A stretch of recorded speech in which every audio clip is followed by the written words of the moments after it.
Good day, everyone, and thank you for joining Crank Software's Inside of the GUI series.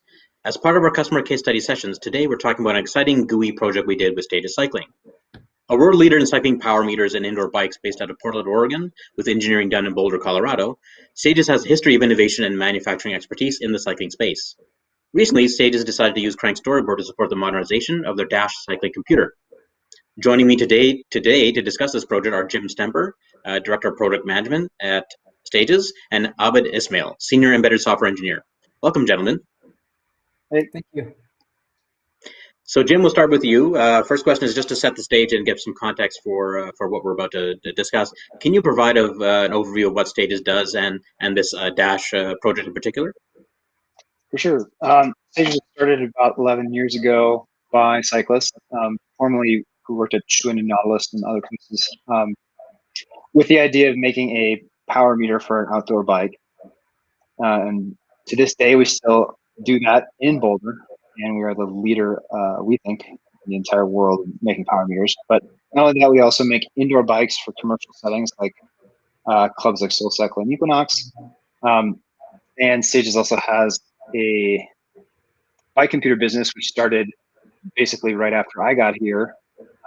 That's been going now for almost 5 years. Right, that's excellent. And when you, before you sort of adopted Crank Storyboard, what was kind of the thought process and the reasoning why you needed to look towards a GUI development tool? We started in the bike computer industry by having someone do it, try to have someone do it for us. And it was probably a classic experience that probably a lot of your listeners or people who would watch this would understand of everyone tries really hard, but it's very difficult to identify everything you need up front, and it's difficult for a contract vendor to deliver things that you didn't talk about in the back end, or at least for them to understand your requirements as well as you need them to. So we brought everything under our own roof for a second edition of our bike computer, and therefore we had to do everything. So we were responsible for hardware, software, manufacturing. And so when it came to picking something for the UI, which is obviously the most important part of interfacing with a computer, a super complex device that needs to be easy to use, we didn't necessarily have a lot of expertise, nor did we have anyone on staff at the time that could help us. And so our two main criteria was something that would be easy for someone like me to understand, who's not a developer, and something that a company that would be able to support us in the development. And so of the tools that we found on the IMX website, one was Crank, and we did an interview with them. And of all the interviews, they fit those two needs better than anyone else. Okay, that's great. And Abid, we'll flip over to you. Once Storyboard was chosen as the product of choice, can you describe kind of the workflow that you used to go from UX to development to testing on the hardware? So yeah, initially we started with a contractor who helped us, who was a Stages contractor. Who's a Crank's developer, and he kind of built the initial platform up for us. And then I came in a few months in and kind of built up on that platform. And so what we did, we had like a behavior tree, which is kind of the path of what the UI shows. And so we started there, and then we built kind of mock-ups. Jim was involved a lot in the mock-ups of like, what does a notification look like? What does what do the screens look like? What does a menu look like? And so we built all of that up first. And kind of the iteration was generally, we come up with a design, and then the contractor initially was building the first like a menu item for us. And then and we had another engineer who was building kind of the like what that menu shows. And then after that, we started building more and more to that. Better ride screens, more configurable ride screens, and just worked through that. More recently, where there's been some better tools where you can actually take a design file and put it straight in, and your project just updates on its own. And that is something we've started looking into, but we haven't used much. So, Albert, just to clarify, are you talking about sort of the iterative process between design and development? Yes, I'm talking about that. Yeah, exactly. Because we don't have a full-time design engineer. We're doing it ourselves, essentially. And so we're making the designs on Photoshop, or on Illustrator and then just moving them over. So, but we want to try to make that a little more streamlined, because now we're building the next dash and we want to be able to kind of like just drop in a design file, and you guys support that, which is really great. And then Jim, from back to a business perspective, how important is it for a company like yours or other manufacturers out there to prioritize UX? Well, that's a great question. I mean, it's the most important thing right now. I think anyone has used an iPhone or an Android phone, and those two, while Google and Apple have more employees and more money than anyone else will ever have, and so all of us have to try to meet the standard that those two companies have achieved with their user interface. And so what we hear a lot is, what we want to see is something that looks like an iPhone, right? And so that is hard. Anyone in this industry who's coming to embedded world knows just what an exceptional achievement the iPhone is, and what exceptional achievement Android OS is, and to go ahead and build that and compete with that on your own and try to create something that looks and works as well as the expectations now have become, which is to say almost every app knows what you want before you even know yourself, is a huge challenge. And so no one our side would ever attempt to do that on our own. So having a tool that has a lot of people thinking about that for us is really, really helpful. And Abid, Jim mentioned the IMX platform. Can you describe how Storyboard was used to test the GUI iterations on the hardware? Yeah, so most of my development has been on a Mac system. Storyboard supports Mac, Linux, and Windows, and so I simulated most of the development, and so the scripting is all in Lua, and then there's the design. They have a design file, a model file, which kind of defines the UI. And so I would do most of my development there on my Mac, and then we would you'd make an RPM and essentially copy that RPM over to the device.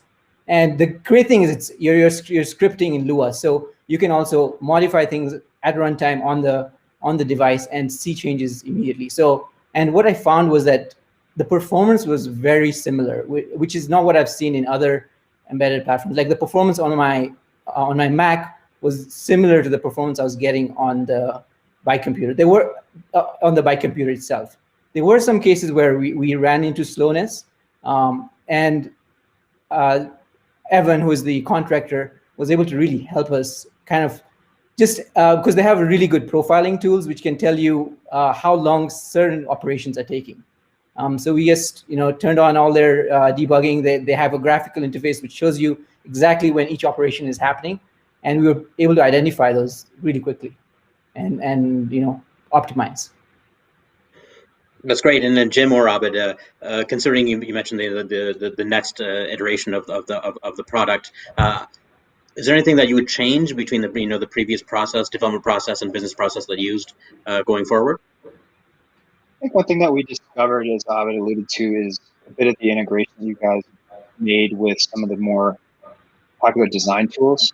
So last bit of development that we did before we kind of started to dig into releasing a new set of hardware, we fully relied on that integration, and that is going to play a really big role in creating new features going forward, where we're able to actually work with a designer, get something on the device, iterate, because it never looks as good, on the tiny screen as it does on your desktop, because you can zoom way in, and get to a place really quickly that looks really good. It's actually kind of interesting. All the back end stuff took the longest, and now we're able to just leverage pretty easy UI changes and support it with very minimal back end changes. So that's looking forward. That's going to be a really big deal for us. And also, once you've worked on a platform for a year or two, it does start to become really easy for Abid to come to me and say, "Hey, this is something we can do super easily," and then we get that done and implement it right away. So that's also something that is coming in the new products. We've leveraged a lot of the things that we've learned, and we're going so fast, which is great. Yeah, and one thing to add is that we have you guys have some good example projects that we didn't really know about initially, and so those example projects have like defined essentially our e-bike design, which is the e-bike design is where you have a what is it, like a widget which with like a crank, like a speedometer, and so like those kind of ideas are really great because we don't have the designers to build all of that. So if we have like a template, we can go a lot faster. That's great. And one final question for both of you, since we're trying to provide some insights and education for the rest of the Embedded World audience, what's the one thing that you would recommend development teams or business leaders consider when they're evolving their products in 2021? As it relates to Crank? Crank or the industry as a whole? Man, great question. What would my advice be? In 2021, I suppose what it would be, it's probably the same as it always has, is to be making sure that you're reviewing everything that's happening right now in the UI world, what's happening with devices, what's happening in all the most popular apps, because they're evolving so quickly. The theories behind what makes them most useful and easy to use continues to develop and continues to improve, and a little bit of research can go a long way. And I would say that the number one most important thing, and maybe this is for embedded, this is for everything, is everyone who's going to use your device is not a developer. And so the easier you can make it to use, the better. I think that we've learned that lesson the very hard way. And so that's probably the number one focus for us in 2021. And that probably will never change as our number one focus going forward. Abid, anything to add? I think Jim said it pretty good. Yeah, I think really it's the user. You really need to focus on the user. And I think one thing that I've tried to start is really doing a mock-up really quickly before you kind of go really in depth into the platform. And Storyboard gives you some tools to do that. They could be better, but they're there. Good. Well, thank you, James, and thank you, Abid. It's a really nice discussion and a lot of insights into both how stages evolve their products, as well as some advice for the industry in general. For anyone interested in Crank Storyboard, you can download our free trial as well as the samples that Abid mentioned at cranksoftware.com. And thank you, gentlemen. And for our audience, enjoy the rest of Embedded World.